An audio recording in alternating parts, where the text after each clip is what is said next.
Ever since the Las Vegas shooting back in October, in which Stephen Paddock used rifles equipped with bump stocks to spray bullets from a Mandalay Bay hotel room down to attendees at a country music concert below, the banning of the device has been a common rallying point for gun control advocates. You'll recall the device is a sliding stock that allows the shooter to harness the weapon's recoil energy. By maintaining forward pressure on the weapon, the bump stock bounces the trigger off the shooter's finger to produce simulated automatic fire. It produces an effect of firing multiple rounds rapidly. We heard speakers at the March for Our Lives event this weekend calling for the ban. When they give us that inch, that bump stock ban, we will take a mile. We've heard Democratic politicians making the same call. Ban the bump stocks, pass a bill that bans something that enables a shooter to spray murderous automatic fire on innocent people. Even the NRA called for executive review of the device's compliance with federal law, and the president himself recently pledged to ban bump stocks through executive action. And I'm going to write that out, because we can do that with an executive order. I'm going to write the bump stock, essentially write it out.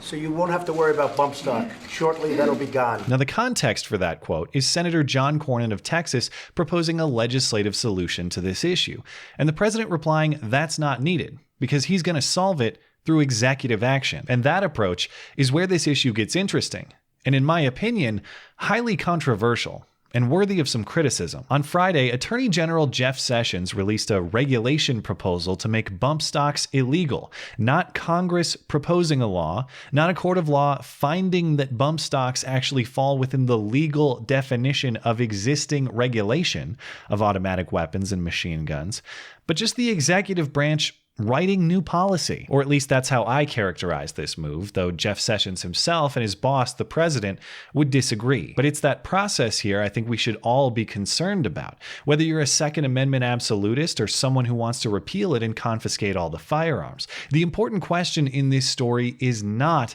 whether bump stocks should be legal or illegal. The important question here is what process we should use to decide. Unless you're a fan of gigantic executive power, the process in play here should concern you. So let's refresh our memories with some background information first, and then take a look at what the Trump administration is actually doing. First, recall that automatic firearms, or machine guns as we often call them, guns that shoot multiple rounds or a stream of rounds per trigger squeeze, these are already regulated strictly by the National Firearms Act of 1934. That law defines a machine gun as any weapon that shoots more than one shot by a single function of the trigger. On technical terms, that is not what a bump stock does. A bump stock still requires one trigger function to fire one round. It just achieves that function through different means, which is why on at least 2 occasions the Obama administration confirmed their legality. In June 2010, the ATF sent a letter to Slidefire, a bump stock manufacturer,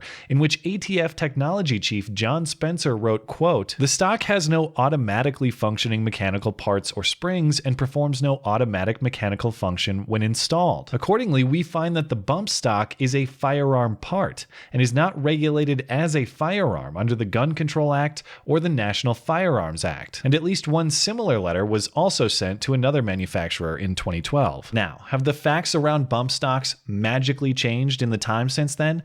They have not. Only the political pressure surrounding them has, in the aftermath of a mass shooter using them in a high-profile attack. And that political pressure went straight from the President of the United States to Attorney General Jeff Sessions, who is now tasked with explaining why these bump stocks are suddenly now illegal under existing law, and therefore no additional law from Congress is necessary to ban them. To make this case, Sessions reframes the statutory term trigger function as trigger pull, writing, quote, "Ordinarily, to operate a semi-automatic firearm, the shooter must repeatedly pull and release the trigger to allow it to reset, so that only one shot is fired with each pull of the trigger. When a bump stock type device is affixed to a semi-automatic firearm, however, the device harnesses the recoil energy to slide the firearm back and forth, so the trigger automatically re-engages by bumping to the shooter's stationary finger without additional physical manipulation of the trigger by the shooter. He continues, the bump stock type device functions as a self-acting and self-regulating force that channels the firearm's recoil energy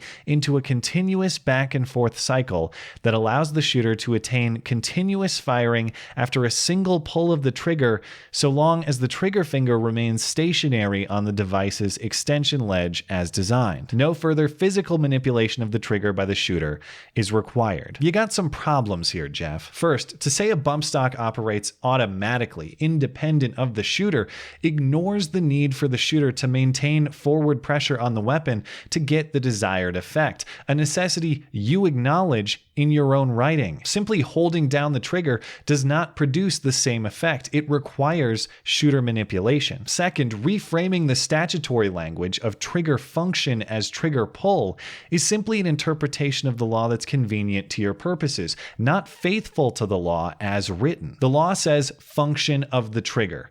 Now, whether that trigger function is achieved by a finger pulling the trigger or by another force pushing the trigger into a stationary finger is irrelevant because the law says function, not pull. What Sessions is doing here is at best a radical new interpretation of existing law, and at worst, and what I would argue, is he's actually creating new law. And the big problem is neither of these things are the function of the executive branch. Creating new law is the domain of Congress. The interpretation of law is the domain of the courts. Sessions' job is to enforce existing law as written. And as I understand this scenario, that is not what he's doing, though it sounds like he's just doing his job at the direction of his boss. In practical terms, if this regulation becomes finalized, reportedly it will, pending legal challenge, require all bump stock owners to surrender or destroy them, otherwise be charged with illegally possessing machine guns, a felony punishable by up to 10 years in prison and a $250,000 fine. A punishment that harsh, simply for having something that's supposedly been illegal this whole time,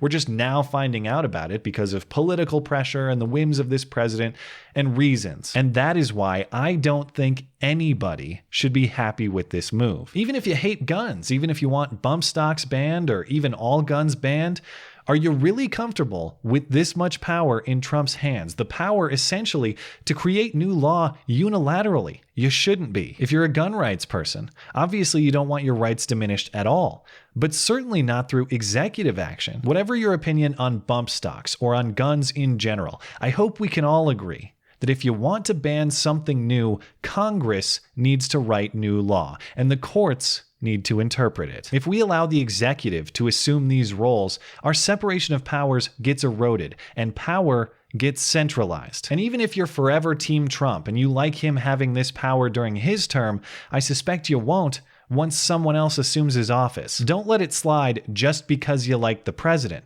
Don't let it slide just because you like the outcome. The process by which we make these decisions is far more important than both of those things. Thanks as always for listening and for supporting this channel. Always appreciate that thoughtful discussion down below, and especially over on Twitter. That is at ML Christiansen. You're always welcome to come hang out and chat in my live streams. Those are linked down in the description. Looking forward to it.